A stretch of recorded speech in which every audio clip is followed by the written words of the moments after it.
আমরা খুব স্পষ্টভাবে বলতে চাই, মুক্তিযুদ্ধের নামে, ৭ই মার্চের নামে, শেখ মুজিবের নামে, অন্য যে কোনো কিছুর নামেই ফ্যাসিস্টদেরকে যদি পুনর্বাসনের প্রচেষ্টা চালানো হয় তাহলে সেটা আমরা মেনে নেব না।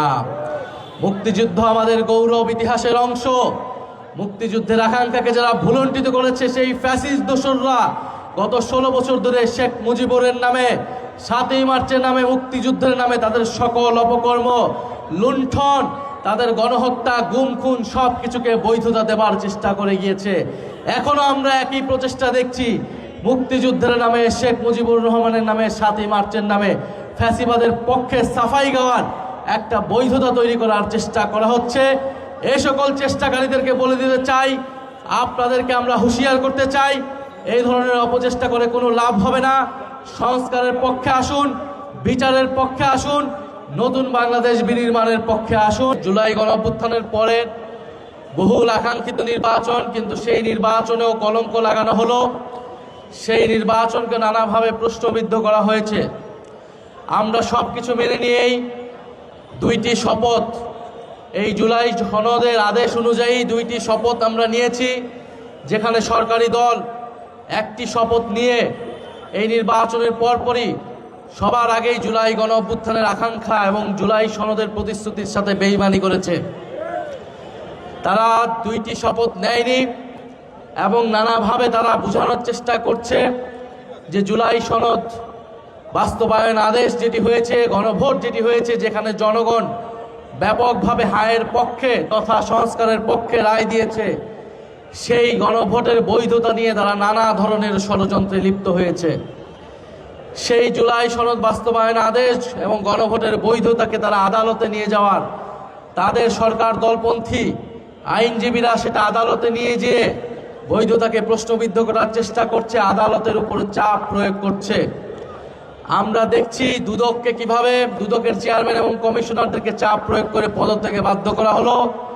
বাংলাদেশ ব্যাংকের গভর্নরকে মব তৈরি করে সেই তার প্রতিষ্ঠান থেকে তার প্রতিষ্ঠান ছাড়তে বাধ্য করা হলো।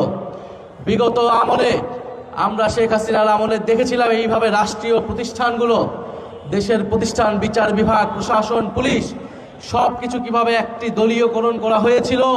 সেই একই প্রবণতা আমরা এই সরকারের মাত্র 1 মাসও হয় নাই, সেই সরকারের শুরু থেকেই আমরা দেখতে পাচ্ছি।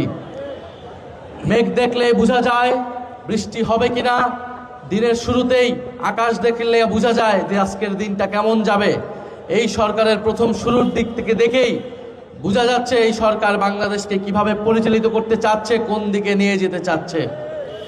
সংস্কারের বিপক্ষে, বিচারের বিপক্ষে যদি কোনো শক্তি, কোনো সরকার দাঁড়ায়, বাংলাদেশের জনগণ সেটা গ্রহণ করবে না। জাতীয় নাগরিক পার্টি, এনসিপি এবং 11 দল সেটা সহজে মেনে নেবে না। আমরা এই সরকারের সাথে ইতিবাচক মনোভাবেই কাজ করতে চেয়েছিলাম। দায়িত্বশীল বিরোধী দলের ভূমিকায় আমরা সংসদ এবং সংসদের বাইরে থাকতে চাচ্ছি এখনো, কিন্তু সেটার জন্য সরকারকেও দায়িত্বশীল আচরণ করতে হবে। এই আগামী 12 তারিখ অধিবেশন হবে, সেই অধিবেশনের শুরুতে এই সংস্কার পরিষদ, সংবিধান সংস্কার পরিষদের সদস্য হিসেবে তাদেরকে শপথ নিতে হবে এবং ফ্যাসিস্টের রাষ্ট্রপতিকে অপসারণের জন্য যথাযথ ব্যবস্থা গ্রহণ করতে হবে। অন্যথা যদি ঘটে, এর বিচ্যুতি যদি ঘটে, তাহলে 11 দলকেও, আমাদেরকেও, জাতীয় নাগরিক পার্টি, এনসিপিকে আমাদের চিন্তা করতে হবে, আমাদের সিদ্ধান্ত নিতে আমরা বাধ্য থাকব। আর একটি বিষয় আমরা দেখছি, সারা দেশে নানা প্রক্রিয়ায়, নানা পায়তারায় ফ্যাসিস্ট আওয়ামী লীগকে পুনর্বাসনের প্রচেষ্টা চলছে। মিডিয়ার মাধ্যমে বিভিন্ন মিডিয়া নানা পরিকল্পনা করে জুলাই গণঅভ্যুত্থানকে টার্গেট করে যাচ্ছে। 5ই আগস্টের পর থেকে এবং এই নির্বাচনের পর থেকে সরকারের আশ্রয়ে প্রশ্রয়ে এবং গ্রিন সিগন্যালে তারা ব্যাপকভাবে আওয়ামী পুনর্বাসনের চেষ্টা এবং সেই ন্যারেটিভে তারা নিউজ, তথ্য, সংবাদ, অপতথ্য তারা প্রচারণা করছে। আমরা খুব স্পষ্টভাবে বলতে চাই, ফ্যাসিস্টদের কোনো ক্ষমা নাই। ফ্যাসিস্টদের বিচার, ফ্যাসিবাদের দোসরদের বিচার এই বাংলার মাটিতে হবেই হবে ইনশাআল্লাহ।